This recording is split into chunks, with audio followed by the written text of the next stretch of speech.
ఓం శ్రీ శరవణ భవాయ నమ. Hi friends, this is Lahari multiple vlogs. అందరూ బాగున్నారా అండి? నేను బాగున్నానండి. ఇప్పుడు మనం ఇక్కడ చూసే వీడియో ఏంటంటే శ్రీ సుబ్రహ్మణ్యేశ్వర స్వామి 11 వారాల వ్రత పూజా విధానం అండి. ఇది నాకు 4వ వారం అండి నేను చేయడం మొదలుపెట్టి. 4వ వారం అంటే అంతకుముందు 3 వారాలు నేను చేసేసుకున్నా. ఎందుకంటే నేను మీకు ఇన్ఫర్మేషన్ ఇవ్వడానికి నా దగ్గర ఫోన్ అవైలబిలిటీలో లేదండి. ఫోన్ ఇప్పుడు రిపేర్ అయిపోయిందండి. మంచిగానే ఉంది. అందువల్ల ఇప్పుడు ఈ వీడియో రికార్డ్ చేసి నేను మీకు ఇన్ఫర్మేషన్ ఇస్తున్నాను అన్నమాట. ఇక్కడ మనం నేను కొంత తెలుసుకున్నాను. ఆ ఇన్ఫర్మేషన్ మీకు చెప్తున్నాను అనమాట. సుబ్రహ్మణ్యేశ్వర స్వామి పూజ ఎందుకు ఇన్ని వారాలు చేసుకుంటున్నాం అంటే, మనం ఒక కోరిక కోరుకుంటాం అనమాట. ఆ కోరిక నెరవేర్చే స్వామి అని చెప్పి మనం సుబ్రహ్మణ్యేశ్వర స్వామిని అడుగుతాం అనమాట. అడిగి ఆ కోరిక నెరవేర్చడానికని ప్రతి వారం నీకు ఇలా పూజ చేసుకుంటాను తండ్రి అని మొక్కుకుంటాం. అది ఈ విధమైన పూజ అనమాట. ఇది 11 వారాలు. ఏ వారం చేసుకుంటామండి అని మీకు డౌట్ రావచ్చు. ఇది ఏ వారం చేసుకుంటామంటే మంగళవారం అండి. మంగళవారం పూట ఈ పూజ చేసుకుంటాం. ఏ టైంలో అంటే ఎర్లీ మార్నింగ్ 4 to 6 లోపు. ఈ పూజ ఎలా చేసుకోవాలి, ఏమేం కావాలనేది మీకు ఇక్కడ నేను చెప్తాను అనమాట. ఇప్పుడు సుబ్రహ్మణ్యేశ్వర స్వామి ప్రతిమ అండి, అంటే ఫోటో మీకు ఇంట్లో ఉంటే ఓకే అండి. లేదు అంటారా, బయట స్టోర్స్లో ఎక్కడైనా దొరుకుతాయి ఫొటోస్, దేవుడి ఫొటోస్ అమ్మే దగ్గర. నేను అలా తెచ్చుకున్నదేనండి. చాలా తక్కువకి చిన్నది ఒక ఫోటో తెచ్చుకున్నా. ఇలా పూజ చేసుకున్నాం ఇన్ని వారాలు అని చెప్పి అలా తెచ్చుకొని ఫ్రేమ్ ఏం కట్టించలేదండి. నార్మల్గా నేను తయారు చేసుకున్నాను అనమాట. జస్ట్ ఫోటో తెచ్చుకుని, మీ ఇష్టం అండి. ప్రతిమ ఒక విగ్రహం అయినా తెచ్చుకోవచ్చు, చిన్నది. లేదు అంటే ఫోటో అయినా తెచ్చుకోవచ్చు. ఇప్పుడు ఏమేం కావాలంటే, ఈ 11 వారాల సుబ్రహ్మణ్యేశ్వర స్వామి పూజా విధానానికి ముందు మెయిన్ ఈ పిండి ప్రమిద దీపాలండి. పిండి ప్రమిదలు ఎలా చేసుకోవాలంటే, బియ్యం పిండి, బెల్లం, కొంచెం పాలు, పచ్చి పాలండి, ఆవు పాలైనా నార్మల్ పాలైనా ఏమైనా పర్లేదు, ఒక అరటిపండు, ఇవన్నీ కలిపి మనం చలిమిడి తయారు చేసుకోవాలి. ముందు ఈ చలిమిడిలో నూనె వడ్డించి వత్తులేసి మనం దీపారాధన చేస్తాం అన్నమాట. దీని అంతటికి ముందు ప్రాసెస్ ఏంటంటే, అది వీడియో క్లిప్ మిస్ అయిందండి. కొంచెం పసుపు తీసుకొని తడుపుకొని మనం దీపారాధన చేసే ప్లేస్ అది ఎక్కడంటే దేవుడి సన్నిధి దగ్గర ప్లేస్లో కింద చేయాలండి పూజ.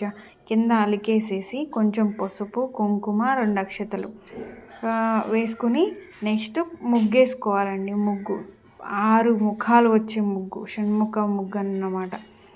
6 కోణాలు రావాలి. 6 కోణాల్లో ప్రతి కోణంలో ఒక్కొక్క తమలపాకు పెట్టుకొని, ఒక్కొక్క పిండి ప్రమిద పెట్టుకొని మనం పూజ చేసుకుంటాం అన్నమాట. ఈ పిండి ప్రమిద నువ్వుల నూనెతో కానీ కొబ్బరి నూనెతో కానీ చేసుకోవచ్చు. ఈ తమలపాకులు వేసుకొని కొంచెం పసుపు, కుంకుమ, అక్షతలు వేసుకొని ఈ మట్టి పిండి దీప ప్రమిద మనం పెట్టుకోవాలి. అక్కడ పెట్టుకుని పూలు పెట్టుకోవాలండి. ఒక్కొక్క దీపారాధన ప్రమిద దగ్గర పూలు పెట్టుకోవాలి. నిజానికి సుబ్రహ్మణ్యేశ్వర స్వామికి ఎరుపు పూలన్నా వస్త్రాలన్నా ఇష్టం అండి.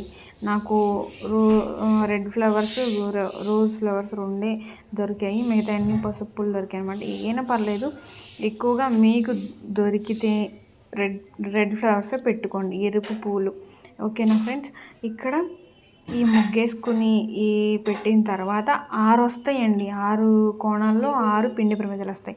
7వదిగా మనం ఇంట్లో చేసుకునే దీపారాధనకు ఉందండి, ఉంటాయి కదా ఇత్తడివి, వాటిని ఒకటి తీసుకుని 2 తమలపాకులు, కొంచెం పసుపు, కుంకుమ, అక్షతలు వేసుకొని మనం దీపారాధన ప్రమిద పెట్టుకుంటాం దాని మీద. ఇప్పుడు ఎన్ని అవుతాయి? 7 అవుతాయండి. 6 పిండి ప్రమిదలు, 1 ఇత్తడి దీపారాధనకు ఉండే. ఓకేనా? వీటిలో నూనె వడ్డించుకొని, నువ్వుల నూనె అయినా ఓకే, కొబ్బరి నూనె అయినా ఓకే, మీకు ఏది అందుబాటులో ఉంటే ఆ నూనెతో దీపారాధన చేసుకోండి. 11 వారాలు చేసుకోవాలి కదండి, అందువల్ల చూసుకొని చేసుకోండి, మీ ఇష్టం. ఇప్పుడు ఈ బియ్యం పిండి ఎలాగా ఇంట్లోదైనా వాడుకోవచ్చండి. లేదు అంటారా బయట స్టోర్లో అయినా తెచ్చుకుని వాడుకోవచ్చు. ఎలాగైనా పర్లేదు, అభ్యంతరం లేదు.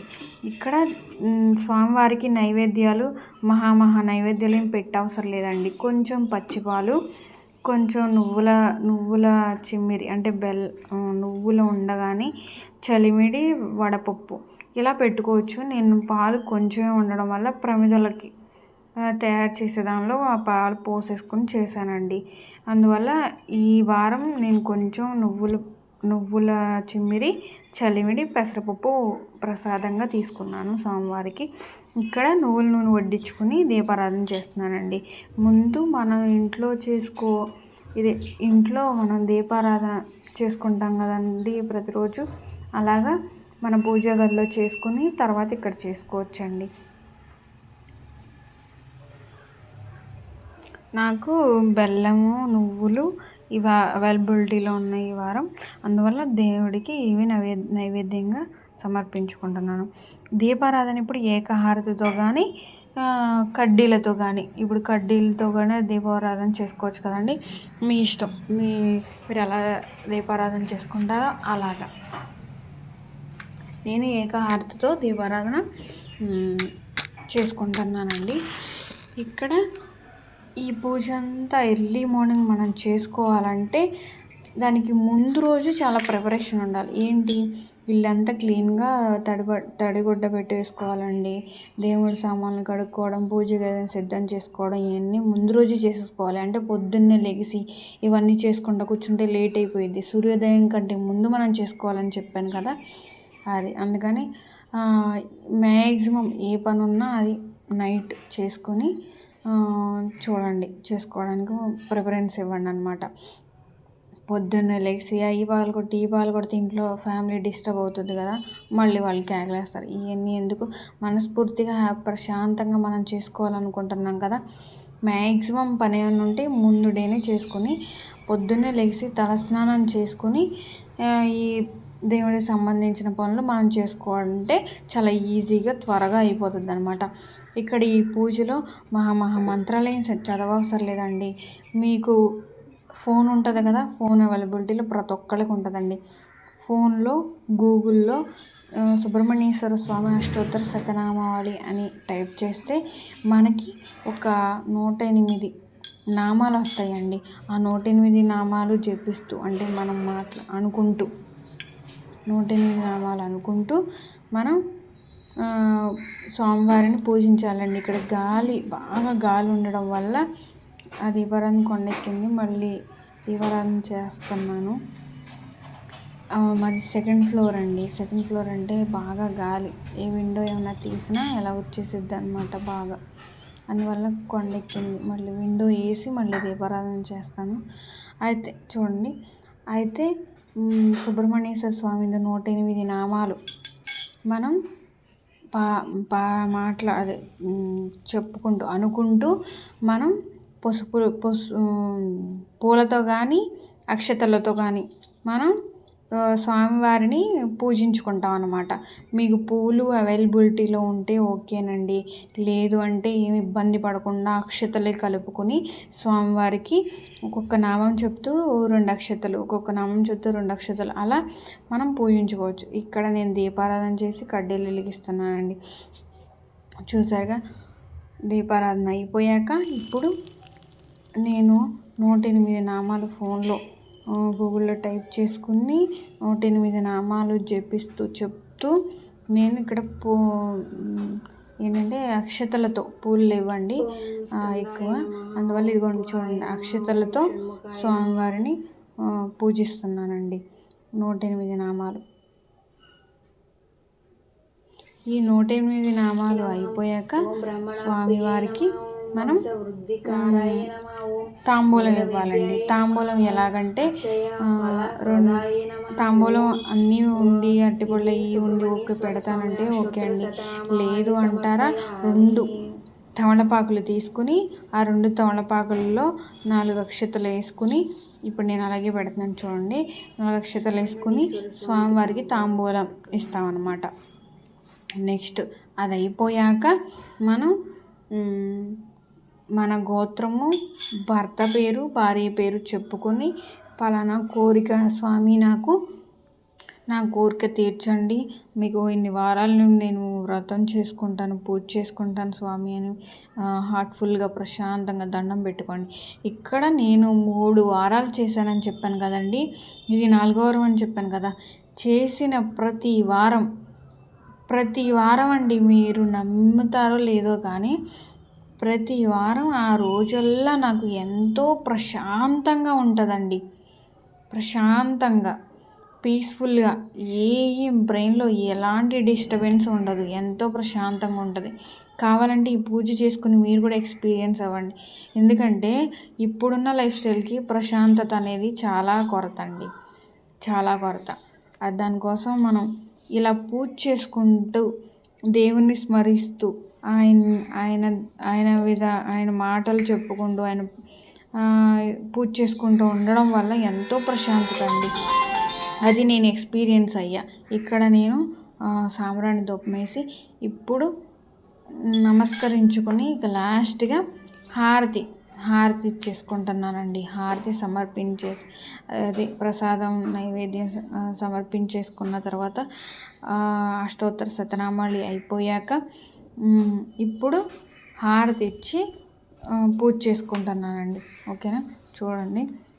నెక్స్ట్ ఈ పూజ అయిపోయాక మనం పాటించాల్సినవి ఏమున్నాయంటే, ఆ రోజల్లా నేలపడక నైట్ నేలపడకండి. ఉదయం టిఫిన్ కానీ ఏమన్నా తింటే తినొచ్చు, లేదని నేనైతే ఏం తినలేదు. మధ్యాహ్నం ఫాస్టింగ్ ఉండి నైట్ తినొచ్చండి. అలా కాదు అంటారా, పోనీ మధ్యాహ్నమే భోజనం చేసేసి నైట్ ఏదైనా టిఫిన్ అల్పాహారం కింద తీసుకోండి. ఉండలేకపోతే ఉంటాము మేము పూజ అంతా అయిపోయాక, ఓకే మేము భోజనం చేస్తామంటే అది ఓకే అండి. ఈవినింగ్ టైం కూడా దీపారాధన చేసుకుని చిన్న బెల్లం ముక్క పెట్టుకుని సమర్పించి స్వామివారికి దీపారాధన చేసుకుని అప్పుడు దీపారాధన కొండెక్కాక ఏమైనా ప్రసాదం తీసుకోండి. ఓకేనా. ఇప్పుడు ఇక్కడ ఇంకోటి ఏంటంటే, నాన్ వెజ్ తినకూడదండి ఆ రోజల్లా. వెల్లుల్లి తినకూడదు. ఇది నేను మనసులో ఒక కోరుకుని ఇది నేను పూజ చేసుకుంటున్నాను అనమాట. మీకు ఇన్ఫర్మేషన్ ఇస్తున్నా, మీకు నచ్చితే ఫాలో అవ్వండి ఫ్రెండ్స్. నాకు తెలిసిన ఇన్ఫర్మేషన్ నేను మీకు చెప్తున్నాను అనమాట. దీనిలో ఏమైనా మిస్టేక్స్ ఉన్నా, ఏమన్నా చెప్పాలి అన్నా ప్లీజ్ కామెంట్ మీ. నాకు కొన్ని తెలుసు, కొన్ని తెలియకపోవచ్చు. పోనీ మీరు చెప్తే నేను నేర్చుకుంటా. Okay friends. నాకు తెలిసిన పూజా విధానం అయితే తక్కువలో చేసుకోవడం ఇది ఫ్రెండ్స్. ఇప్పుడు నెక్స్ట్ ఇంకో వీడియో కూడా అప్లోడ్ చేస్తాను, ఈవినింగ్ టైం పూజ. ఓకేనా, అది కూడా చూడండి. ఇక్కడ మార్నింగ్ టైం పూజ అయిపోయాక మ్యాక్సిమం నిద్రపోకుండానే ఉండండి ఫ్రెండ్స్. మధ్యాహ్నం టైము, ఈవినింగ్ టైం పూజ అయిపోయి నైవేద్యం ఈవినింగ్ కొంచెం బెల్లం మొక్క, ఇదిగోండి ఈవినింగ్ టైం పూజ అనమాట. దీపారాధన చేసి చిన్న బెల్లం మొక్క పెట్టి మనం 2 కడ్డీలు వెలిగించి హారతి ఇచ్చేస్తే ఈవినింగ్ టైం పూజ అయిపోయిద్ది. ఓకేనా ఫ్రెండ్స్. ఈ విధంగా ఈవినింగ్ టైం కూడా చేసుకుని నైట్ నేల పడకేసి బ్రహ్మచర్యం పాటించాలి. ఇలా మనం పూజ చేసుకున్న రోజు మాత్రమే పూజ అయిపోయాక స్వామివారిని కదిపేయచ్చు.